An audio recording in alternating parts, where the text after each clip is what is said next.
السلام علیکم دوستو سنگھ پریوار میں لگ بھگ 52 شدت پسند تنظیمیں شامل ہیں جن میں RSS بھارتیہ جنتا پارٹی وشوا ہندو شیو سینا اور بجرنگ دل نمایاں ہیں اور ان سب کی مشترکہ حکمت عملی یہ ہے کہ نفرت کا ماحول تیار کرنا، لوگوں کو جذبات میں لا کر اشتعال دلانا تاکہ ان سے سیاسی اور سماجی فوائد حاصل کیے جا سکیں۔ 1969 میں احمد آباد فسادات، 1979 میں جمشیدپور فسادات، بابری مسجد کے انہدام کے علاوہ حیدرآباد مکہ مسجد، اجمیر اور سمجھوتا ایکسپریس بم دھماکے انہی تنظیموں کی دہشت گردانہ سرگرمیوں کی کڑی ہے۔ بلا شبہ مودی سرکار میں انتہا پسند ہندوؤں کی آج اکثریت ہے اور بھارت میں ان انتہا پسند ہندوؤں نے مسلمانوں کی زندگی یقینی طور پر محال کر رکھی ہے۔ بھارت میں کئی تعلیم یافتہ اور 100 سے زائد سائنسدانوں نے اپنے ایک مشترکہ بیان میں کہا کہ بھارت میں سائنس اور منطق کو خطرات لاحق ہوتے جا رہے ہیں۔ ان سائنسدانوں میں بھارت کے چوٹی کے فزکس، جوہری ریاضی دان اور خلائی سائنسدان بھی شامل ہیں۔ اس بیان میں کہا گیا کہ اہم حکومتی عہدیداروں کی طرف سے نسلی امتیاز پر مبنی سوچ کو فروغ دیا جا رہا ہے۔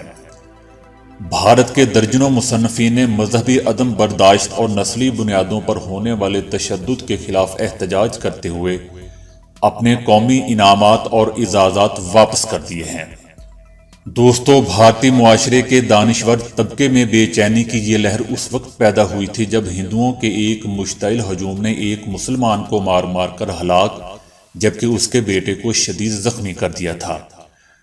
ان پر الزام تھا کہ وہ گائے ذبح کرنے کے مرتکب ہوئے ہیں۔ بعد ازاں معلوم ہوا تھا کہ اصل میں اس مسلمان کنبے نے گائے نہیں بلکہ ایک بکرا ذبح کیا تھا۔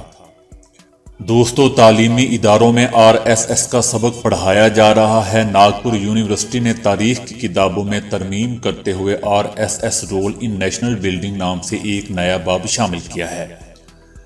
اب یونیورسٹی میں BA سیکنڈ ایئر کے طالب علموں کو ملک کی تعمیر میں RSS کے رول اور اس کی تاریخ کے بارے میں پڑھایا جائے گا۔ کانگریس کی students union, national students union of India NSSUI کے یونیورسٹی انتظامیہ کے خلاف مظاہرے جاری ہیں۔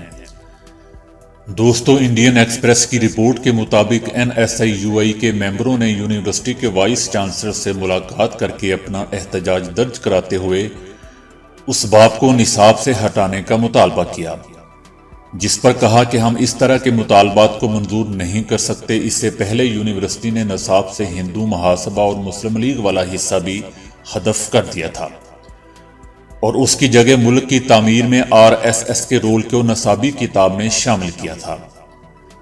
یوتھ کانگریس کے جنرل سیکرٹری اجیت سنگھ نے کہا کہ ہم نے وائس چانسلر کو بتایا ہے کہ RSS نے انگریزوں کے خلاف لڑائی میں حصہ نہیں لیا تھا، اس لیے ملک کی تعمیر میں RSS کے رول کے بارے میں بتانے کا کوئی جواز نہیں ہے، بلکہ آپ کو RSS کے منفی پہلوؤں کے بارے میں بتانا چاہیے۔ دوستو، RSS کی تاریخ 2003 میں ماسٹر ڈگری کے نصاب کا حصہ رہی ہے۔ اس سال سے اس کو گریجویٹ سطح کے نصاب میں بھی شامل کیا گیا تھا۔ یہ باب RSS کے رول پر مرکوز ہے۔ یہ 1885 سے 1947 کی مدت کے دوران تاریخ کے ایگزام کا صرف حصہ ہے۔ یہ 1947 کے بعد سے RSS کی تاریخ کے بارے میں نہیں ہے۔ سابق وزیر اعلیٰ اور کانگریس کے سینئر رہنما اشوک چوہان نے کہا ہے کہ طالب علموں کو یہ پڑھایا جانا چاہیے کہ کس طرح RSS نے 1942 میں ہندوستان چھوڑو تحریک، ہندوستانی آئین اور قومی جھنڈے کی مخالفت کی تھی۔ RSS کے لیڈروں کا کہنا ہے کہ بیرونی رجاؤں اور راجواڑوں کے 1000 سال بعد مودی جیسا ہندو راجا ملک کے تخت و تاج کو سنبھالنے کے لیے آیا ہے، جو نہرو کے طرز حکومت اور کلچر کو بدل دے گا۔ دوستو، RSS کے لیے جتنے پروجیکٹ معنی رکھتے ہیں سب کے سب آگے بڑھانے کی RSS کے لیڈران روز و شب بھرپور کوشش کر رہے ہیں۔ RSS کا زیادہ فوکس تعلیم پر ہے۔ RSS نے حکومت پر زور دیا ہے کہ 26 مراکز پھر سے شروع کیے جائیں، جو کہ اب کھول دیے گئے ہیں۔ RSS کے مطابق DPH کے طلباء کو رہنمائی کے لیے 26 یونیورسٹیوں میں ورکشاپ منعقد کی اور ناگپور میں 55 وائس چانسلروں کو RSS کے ہیڈ کوارٹر میں مل بیٹھنے کی دعوت دی۔ تاکہ تحقیقی کاموں میں احیاء ہو سکے اور ہندوستانی تعلیمی نظام کا ہر یونیورسٹی میں بول بالا ہو۔ ہندو اور ریاستی زبانوں کو فروغ دینا RSS کی ترجیحات میں شامل ہے۔ دوستو، RSS کے ایک لیڈر کا کہنا ہے کہ 1986 سے اب تک ہزاروں اسٹوڈنٹس کی کوچنگ کی گئی ہے جو سول سروسز میں کام کر رہے ہیں اور RSS کے نظریات کو پھیلا رہے ہیں۔ RSS کا پلان ہے کہ گورنمنٹ کے کاموں میں براہ راست شامل ہوں۔ دوستو، RSS 1928 میں قائم ہوئی تھی۔ 75-76 برس میں اسے 2014 میں زبردست کامیابی حاصل ہوئی۔ یونیورسٹیوں کو اپنے ہاتھ میں رکھنے کا منصوبہ ہے۔ RSS کے منصوبہ میں مسلمانوں کو ہر طرح کمزور بنا دینے کا منصوبہ ہے تاکہ وہ اپنے دین و شریعت اور شعار اسلامی کے لیے آواز بلند نہ کر سکیں، اور جہاں ممکن ہو آسام اور مظفر نگر کے کئی گاؤں میں رہنے والوں کے نام و نشان جس طرح مٹا دیے گئے ہیں اسی طرح مٹا دیے جائیں۔ 1925 میں جب بھارتی شہر ناگپور میں مسلم دشمنی تنظیم RSS کی بنیاد پڑی تو اسی وقت سے مسلمانوں کو بے بس و لاچار کرنے کے لیے 100 سالہ منصوبہ بنا لیا گیا تھا، جس کے مطابق وہ عمل کر رہے ہیں۔ مسلمانوں کی بھارت سے پہچان مٹانے کے لیے سازشیں جاری ہیں اور سازشی ان کے حقوق سلب کرنے کی کوششوں میں مصروف ہیں۔ اس سے مسلمانوں کی ہمدرد کہلانے والی کانگریس بھی الگ نہیں ہے۔ بھارتی وزیر اعظم نے 2022 کے نیو انڈیا کا نعرہ لگا دیا ہے، جس میں نہ مسلمان ہوں گے اور نہ ہی مسلم حکمرانوں کی بنائی ہوئی نشانیاں۔ بابری مسجد کے بعد اگلا ہدف تاج محل ہے، جس کو لٹیروں کی نشانی قرار دیا جا رہا ہے۔ دوستو، 2022 کے نیو انڈیا میں بھارت ایک ہندو راشٹر بن کر سامنے آئے گا۔ اس کا نام نہاد سیکولر کردار بھی ختم کر دیا جائے گا۔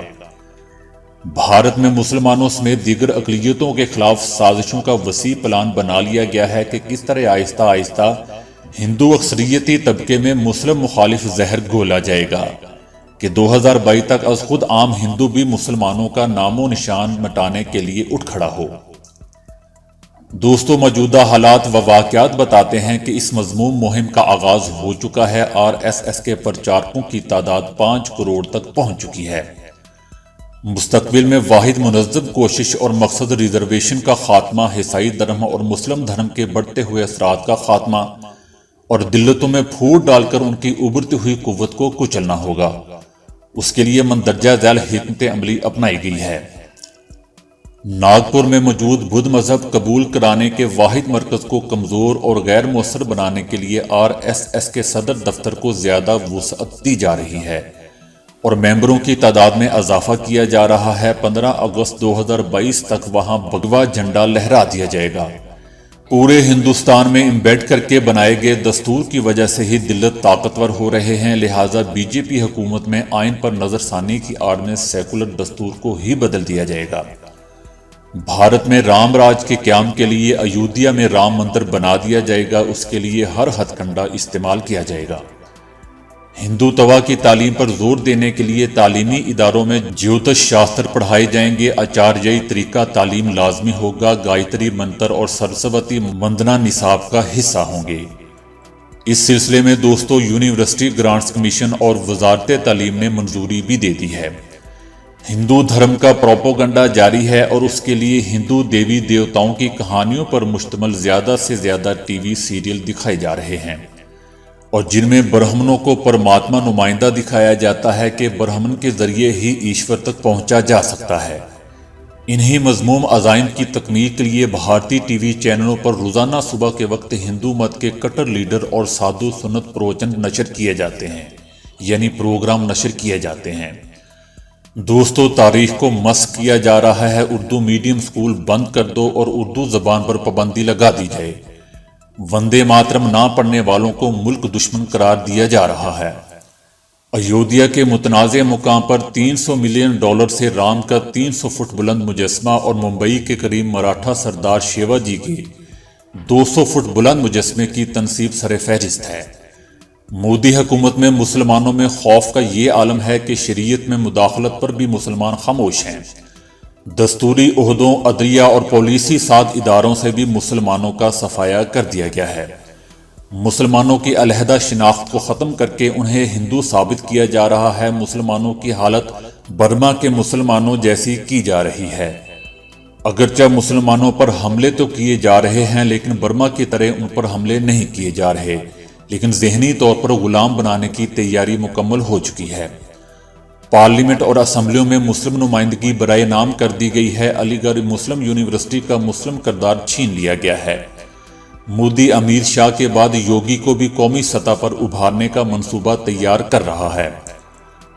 دوستو، اتر پردیش کے وزیر اعلیٰ نے اتر پردیش کو ہندو توا رنگ میں رنگ دیا ہے کہ اب سیکولر طاقتوں کو سنبھلنے میں وقت لگ جائے گا۔ تاریخ سے مسلم مجاہدین آزادی کے کارناموں کو ہدف کرنے کا سلسلہ جاری ہے اور سنگھ پریوار کے مورخین نئی تاریخ لکھ رہے ہیں، اور بڑے پیمانے پر ہندو مسلم فسادات کی تیاری بھی ہو چکی ہے، یعنی 2022 تک گجرات فسادات کی طرز پر مسلم نسل کشی کی ہولناک منصوبہ بندی کر لی گئی ہے اور سارے ہندوستان کو مسلمانوں کے لیے گجرات بنا دیا جائے گا۔ دوستو، سنگھ پریوار بائیں بازو کے مورخوں اور دانشوروں کو مغرب زدہ قرار دے کر ان کے خلاف بھی نفرت انگیزی پھیلا چکا ہے۔ دوستو، کل ان خواتین کو بھی نشانہ بنایا جائے گا جو ساڑی نہیں پہنتی، وہ لوگ بھی ان کا شکار ہو سکتے ہیں جو یاتریوں کی زیارت کے لیے نہیں جاتے۔